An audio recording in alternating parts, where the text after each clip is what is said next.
Hey, Brad Stevens with Entreholic here. So what I'd like to do is do a quick, walk through this document for you, and the best way of using it.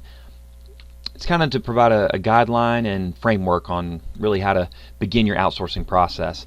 So I'll kind of start at the top left here. So it all begins with really identifying the tasks that you and or your staff are doing, really to kind of just get a brain dump of those. This can be done in a whiteboard type session with you and your staff, but really, and sometimes it's a matter of just taking over a course of a week, just really taking note and documenting the task. You just really are surprised sometimes at a lot of the nitty-gritty things that you're doing. So just getting those dumped out.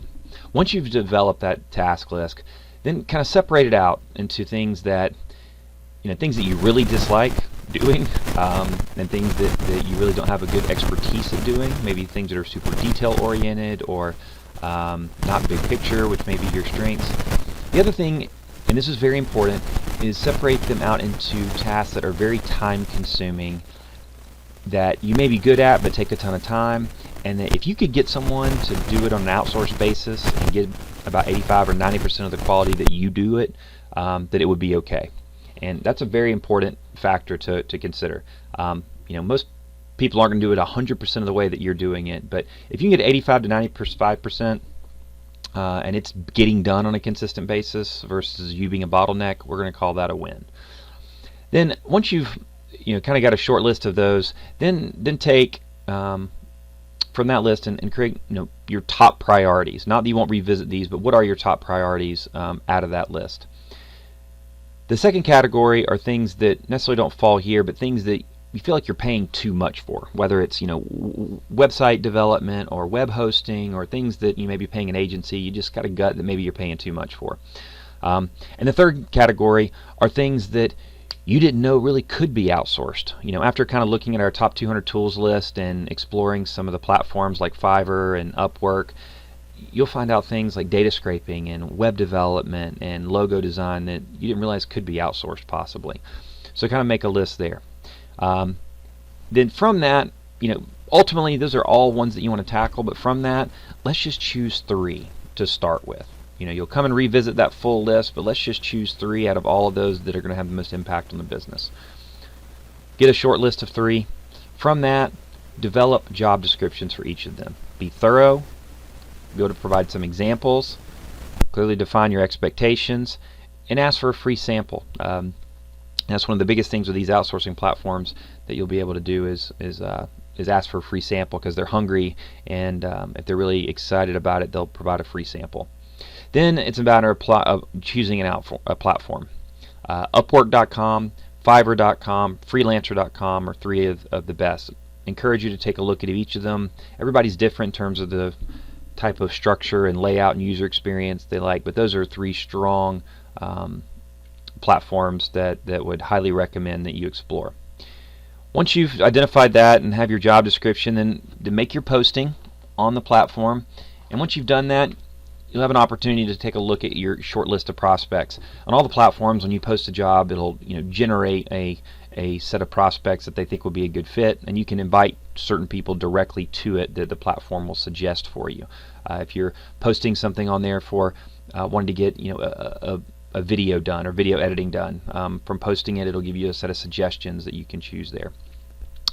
And when you look at that short list, look at their reputation, look at their work examples, look at the number of hours that they've worked, look at their skills rating. Each platform is a little different in how they evaluate outsourcers, but take advantage of that and really vet each of those separately.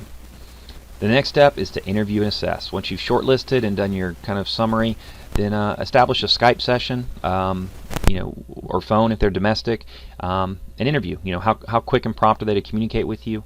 Do they have the right English skills that you need if that's important for the role? And do they have a desire? Are they just a freelancer out there doing this from time to time and otherwise just bouncing around traveling, or are they making this a job? Then from that, select and evaluate and add more. So make a selection, evaluate their performance. Do they follow through based on the interview? And ultimately, depending on your business, you want to have a couple of people in each role. At least be 2 deep in each category for content writing, graphic design, particularly things that you do on a regular basis. So again, there's not enough room on this sheet to fully fill out each section probably, but the idea is to give you an idea of the flow of how to think about tasks and how to kind of vet them and separate your task and identify what can be a good fit for you to outsource. Tools of the trade, highly recommend using Skype. Slack is another platform that a lot of companies are using. We use it internally here. We've eliminated email and use that also to communicate with our vendors. Highly recommend using that, slack.com. Password sharing, LastPass.com is a great one. It allows you to just do a share of your password without directly sharing your password to give vendors access. Dashlane is actually another one. Screen recording, which is the tool I'm using right now, Jing. TechSmith is the company. If you go to techsmith.com/Jing, you'll be able to download that product for free, and it's a great way of communicating, just like I'm doing right now. Saves tons of back and forth and email. Other is Excel. Good old Excel. When you're doing data targeting and you're maybe doing data scrape campaigns, when you get an outsourcer to kind of scrape a website to pull information, if it's compliant. Use Excel to give a template and say these are the columns of this is the information that I'm looking to capture. Google Docs is very valuable for the outsourcers because you can share Google Docs. Be very careful in your permissions, but sharing those and defining roles so you can work collaboratively on documents, whether it's a spreadsheet type document or a regular doc. And then PowerPoint. A lot of times, especially when you're doing graphic design or doing web development, good old PowerPoint is still very, very helpful. You post it up, you can kind of throw different images and concepts and kind of do a real hack mock-up job of a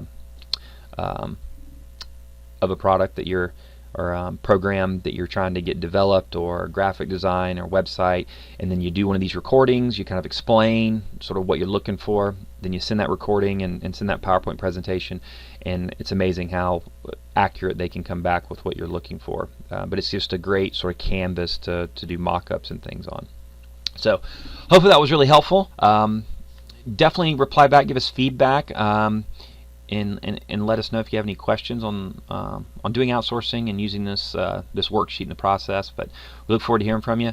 At any time, you can just email tools, TOOLS, at Entreholic.com with any other insights. And if you've got any unique tools that you found that are helpful in your business with productivity and marketing, it'd be great to hear from you.